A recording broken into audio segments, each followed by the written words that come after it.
यहाँ पे हम आज मॉक टेस्ट तीसरे मॉक टेस्ट का कक्षा 10वीं का उत्तर देखने वाले हैं। कुल प्रश्नों की संख्या इसमें 70 है। एक एक आंसर हमको देखने हैं बहुत अच्छे से, और सारे असाइनमेंट जो हर एक सब्जेक्ट के आए हैं अक्टूबर मंथ के, उस असाइनमेंट के आंसर आपको वीडियो के डिस्क्रिप्शन में मिल जाएंगे, सभी के लिंक। तो आप देख लीजिए, यहाँ पे कुछ दिशा निर्देश हैं कि आपको किन बातों का ध्यान रखना है।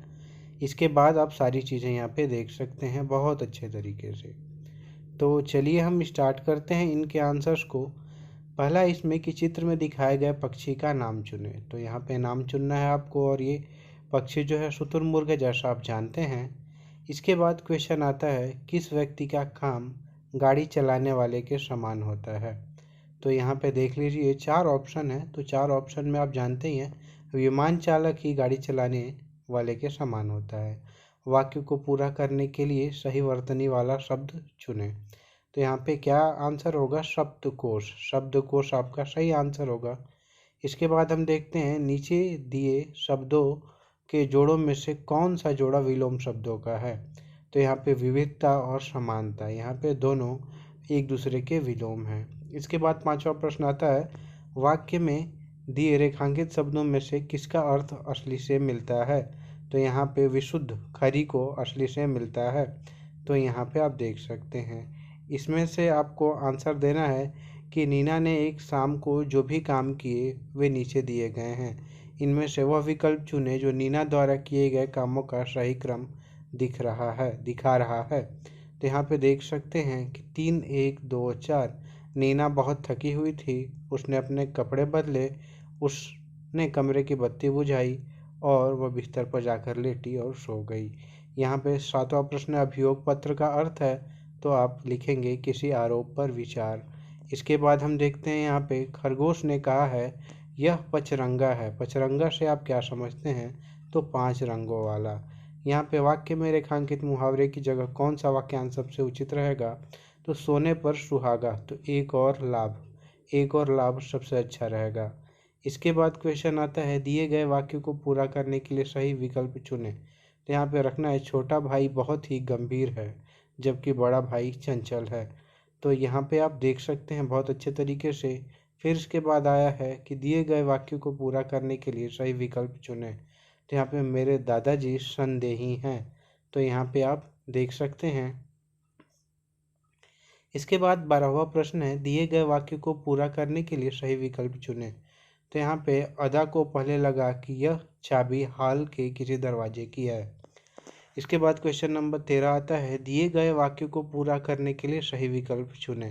तो जब सूरज की किरणें ओस की बूंदों पर गिरी तो वे दमकने लगी। तो यहाँ पे ये आंसर सही है। इसके बाद आता है, अवांछित के समान अर्थ वाला शब्द चुने। तो अनचाहा, ये आप लिख सकते हैं। इसके बाद नीचे लिखे वाक्य में किस भाग में गलती है। तो मैं स्कूल जाने वाला हूँ, इसमें गलती है।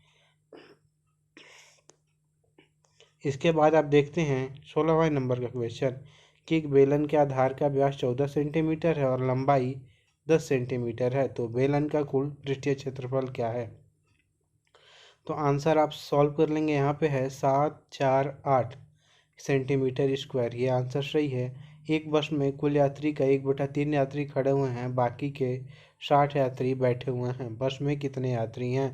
तो यहाँ पे देख सकते हैं कि टोटल आपने निकाल दिया, तो 60 यात्री बैठे हुए हैं और बस में कुल यात्री का 1/3 यात्री खड़े हुए हैं। तो 1/3 यात्री, तो आप यहाँ पे देख सकते हैं कि आंसर आपका 90 आएगा। अब आप देख सकते हैं यहाँ पे कि नीचे दिए गए पैटर्न को देखें। तो नीचे दिए गए पैटर्न को आपको देखना है, और यहाँ पे आकृति 1, आकृति 2, आकृति 3, आकृति 4।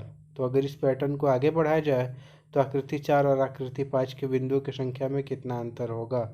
तो यहाँ पे आप देख सकते हैं आंसर आपको ट्रिक किया गया है, आकृति 2, यहाँ पे इतना अंतर होगा। इसके बाद आप देख सकते हैं कि अतुल, जान, बिन्नी और एलेक्जेंडर के पास समान लंबाई की रस्सियाँ थी। तो आंसर होगा, जान ने अपनी रस्सी को 3 समान टुकड़ों में काटा। तो ये आपका आंसर होगा। इसके बाद हम देखते हैं 20वां क्वेश्चन, जिस वृत्त की परिधि 9 पाई सेंटीमीटर है उसका व्यास क्या होगा। तो उसका व्यास आप देख सकते हैं कितना होगा। बहुत अच्छे तरीके से आपने आंसर यहाँ पे लिखा हुआ है। इसके बाद नीचे दी गई रेलवे ट्रैक की व्यवस्था को डायमंड क्रॉसिंग कहते हैं। तो केवल 2 और ट्रैक 4 और 2 को ही डायमंड क्रॉसिंग बोलते हैं। इसके बाद देखिए आपके नीचे दिखाया गया समानांतर चतुर्भुज PQRS का क्षेत्रफल क्या है। तो क्षेत्रफल आप निकाल लेंगे और 28 सेंटीमीटर आपका आंसर आएगा। इसके बाद देखिए नीचे 3 असमान वृत्त दिखाए गए हैं जो एक दूसरे को छू रहे हैं। इन वृत्तों के केंद्र PQR हैं। इन केंद्रों को जोड़कर एक त्रिकोण बनाया गया है। तो यहाँ पे कौन सा त्रिकोण है, तो विषमभुज त्रिकोण आप यहाँ पे देख सकते हैं। इसके बाद 24वां क्वेश्चन है, लूसी के पास 50 बिस्किट्स हैं। इनमें से उसने 15 सरिता को और 10 सलीम को दे दिए। लूसी के पास पहले के बिस्किट का कुल कितना प्रतिशत भाग बचा है। तो यहाँ पे आप दे सकते हैं, लिख सकते हैं 50%। इसके बाद यहाँ पे क्वेश्चन क्या आता है कि किसी संख्या के आधे को 16 से गुणा करने पर 136 गुणनफल मिलता है। वह संख्या इनमें से कौन सी है, तो आप लिखेंगे 17। इसके बाद क्वेश्चन आता है, एक होटल के 3 कर्मचारियों ने ₹48 की बख्शिश आपस में बांट ली। टीना को रोमा ने 3 गुना मिली और बीना को रोमा से 4 गुनी मिली। बीना को कितनी मिली, तो आंसर 24 है। इसके बाद ABCD एक वर्ग है और यहाँ पे आप देख सकते हैं कि ये सब एक दूसरे के वृत्तों को छू रहे हैं। और यहाँ पे देखिए कि कौन सा कथन सही है, तो आपको लगाना है PQRS का क्षेत्रफल ABCD के क्षेत्रफल का 1/4 है। इसके बाद इस चित्र में चिन्हित किए गए कोण का मान क्या होगा, तो यहाँ पे देखिए कि कोण का मान आपको दिखाना है और वो दिया गया है 110 डिग्री, ये कोण का मान होगा। इसके बाद आप देखिए 30वां है यहाँ पे, यह चित्र 16वीं शताब्दी में प्रकाशित एक पुस्तक से लिया गया है। चित्र को ध्यान से देखें। तो इस चित्र का विषय क्या है, तो आंसर है खनन, इसका विषय है। इसके बाद 31वां प्रश्न इसी तरह से है कि अंतर्राष्ट्रीय संस्था से अनुमति लेनी होगी, तो संयुक्त राष्ट्र सुरक्षा परिषद। इसके बाद तस्वीर दिखाई गई है फिर से और इसमें से पूछा गया है कि क्या निकाला जा रहा है, तो यहाँ से यहाँ पे नमक आप यहाँ पे आंसर टिक करेंगे। इसके बाद 33वां क्वेश्चन है, भारत में कानून की व्याख्या उसका उपयोग करके विवादों का निपटारा करने का निर्णय कर्तव्य किसका है, तो आप देख सकते हैं न्यायपालिका। इसके बाद 34वां क्वेश्चन है, आइंस्टीन के द्वारा विकसित सिद्धांतों का प्रयोग परमाणु बम को विकसित करने के लिए किया गया। इसके पीछे का मुख्य उद्देश्य क्या हो सकता है, नाजी सत्ता को बाहर करना। इसके बाद जब आप ऊंचे अक्षांश से निचले अक्षांशों की ओर जाते हैं तो जलवायु गर्म हो जाती है।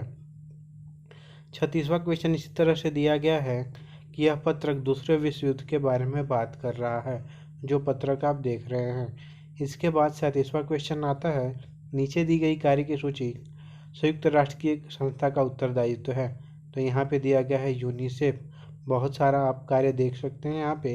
इसके बाद दिया गया है, इस पोस्टर का मुख्य विषय क्या है, यहाँ पे भारतीय महिलाओं द्वारा परंपरा और आधुनिकता का संतुलन, यहाँ पे आप देख सकते हैं। इसके बाद 39वां क्वेश्चन है, दिए गए चित्र की सहायता से वृक्ष को पहचाने जो कि कश्मीर की घाटियों में पाया जाता है, तो यहाँ पे आंसर होगा चीड़। इसके बाद यहाँ पे काल के अनुसार पहले से आखिरी तक इन घटनाओं को सही क्रम में रखें, तो यहाँ पे 3, 1 और 2 सही आंसर होगा। इसके बाद टॉपिक ऑफ कैप्रिकॉर्न यहाँ पे दिखाया गया है और मकर रेखा गुजरती है, कौन सा देश है, तो यहाँ पे आपको लिखना होगा ऑस्ट्रेलिया। इसके बाद आधुनिक युग के आने पर निम्नलिखित में से अधिकतम किस वर्ग के लोग मध्यम वर्ग के बन गए, तो यहाँ पे आया है व्यापारी। इसके बाद औद्योगिक क्रांति का भारत में किस प्रकार का नकारात्मक प्रभाव पड़ा, तो कुटीर उद्योग का पतन, ये हमारा सही आंसर है। अब यहाँ पे देखिए इसमें 2100 तक तेल संसाधन समाप्त हो सकते हैं, यहाँ पे आप देख रहे हैं, ये आंसर सही होगा। इसके बाद नीचे दिया गया विज्ञापन पत्र संयुक्त राष्ट्र द्वारा मानवाधिकारों की सार्वभौमिक घोषणा पर आधारित है, तो यहाँ पे देख सकते हैं सभी मनुष्य अपनी स्वतंत्रता, मर्यादा तथा अधिकारों के साथ पैदा होते हैं। इसके बाद 46वां प्रश्न है इसमें कि आंसर क्या होगा, तो कार्बन मोनोऑक्साइड। इसके बाद चित्र आपको फिर से 47वें में दर्शाया गया है और यहाँ पे आप लिखेंगे कांच की चूड़ी। 48वां क्वेश्चन है, यहाँ पे आपका आंसर होगा कांच की सीट। इसके बाद आता है 49वां क्वेश्चन। 49वें क्वेश्चन में आप केवल स्थान 1, 2, 3 और 4 से ये आंसर होगा। इसके बाद 50वां क्वेश्चन है विभक्त वलय दिक्परिवर्तक का उपयोग किया जाता है, तो यहाँ पे ये आपका सही होगा। 51वां क्वेश्चन का आंसर होगा कि कौन सा कथन सत्य है, तो यहाँ पे आप आंसर देख सकते हैं कि जीवाणु हमेशा मानव के लिए हानिकारक होते हैं, ये आप देख सकते हैं। इसके बाद इनमें से क्या जल प्रदूषण का स्रोत हो सकता है, तो सभी पी, क्यू और आर। इसके बाद सोडा अम्ल अग्निशामक में जब अग्नि बुझाने के लिए क्रिया करते हैं तो किस प्रकार की गैस उत्पन्न होती है, तो आप देख सकते हैं कार्बन डाइऑक्साइड गैस। इसके बाद कौन सी ऐसी धातु है जो कमरे के ताप पर द्रव है, तो ये आंसर लिख सकते हैं गैलियम। इसके बाद वायु में उपस्थित जैसे SO2 NO2 आदि जब वर्षा के साथ नदी के जल में गिरती है तब नदी के जल के pH मान में कमी आती है। यहाँ पे देखिए निम्नलिखित में से कार्बन का कौन सा अपरूप सुचालक होता है, तो ग्रेफाइट, यहाँ पे देख सकते हैं। इसके बाद N ब्यूटेन का अणु सूत्र है तो C4H10। इसके बाद 58वां क्वेश्चन है, इसमें आंसर है पाइरूवेट के लैक्टिक अम्ल में बदलने के कारण। इसके बाद 59वां क्वेश्चन है यहाँ पे कि एक चिकित्सक ने किसी व्यक्ति को इंसुलिन का इंजेक्शन लेने की सलाह दी क्योंकि यहाँ पे उसके रुधिर में शर्करा का स्तर अधिक था, तो आप ये देख सकते हैं। न्यूरॉन में विद्युत आवेग कहाँ से प्रारंभ होकर कहाँ तक जाते हैं, तो आप डेंड्राइट से लेके एक्सन छोर तक, ये आंसर सही होगा। 61वां क्वेश्चन है निम्नलिखित में से कौन सा रोग यौन संचारित नहीं होता, तो हेपेटाइटिस, आप देख सकते हैं। इसके बाद 62वां क्वेश्चन है कि the man was beaten by the dog, तो यहाँ पे आपका क्या आंसर होगा कि एक्टिव वॉइस में आपको कन्वर्ट करना होगा, the dog biting the man, यहाँ पे आप आंसर लिखेंगे। इसके बाद which of the word completes the given sentence correctly, तो this task has been equally divided between you and me, तो यहाँ पे सही होगा ये। इसके बाद which of the following verb is suitable to complete the given sentence, तो यहाँ पे वुड, यहाँ पे ये सही होगा। इसके बाद यहाँ पे 65 क्वेश्चन में डिस्पाइट बीइंग सही होगा। इसके बाद 66 क्वेश्चन है which article will be suitable to complete the following sentence, तो आंसर होगा ए, ये सही होगा। इसके बाद 67 क्वेश्चन में आपका ऑफ सही होगा और आता है 68 क्वेश्चन, तो इसमें I am not understand in maths, ये आपको सही होगा। I am not interested in maths, तो ये सही होगा। 69 क्वेश्चन है which is the best option in the following sentence, तो आप लिख सकते हैं हैड। और 70 क्वेश्चन है यहाँ पे कि which of the following words means both to tolerate an animal, तो यहाँ पे आता है बियर। तो ऐसे सारे आंसर ख़त्म हुए। और भी कोई डाउट है तो कमेंट करके आप बताइए, वीडियो को शेयर करिए अपने दोस्तों के साथ। मिलते हैं अब अगले वीडियो में। असाइनमेंट के आंसर के PDF को डाउनलोड करने के लिए आपको गूगल पे जाके सर्च करना होगा cgbasicsupport.in। उसके बाद आपको इस वेबसाइट पे जाना होगा, इसको नीचे स्क्रॉल करना होगा, ऑप्शन दिखेगा आपको असाइनमेंट 2021-22, उस पर क्लिक करके सभी सब्जेक्ट के असाइनमेंट के आंसर के PDF आप इजीली डाउनलोड कर सकते हैं।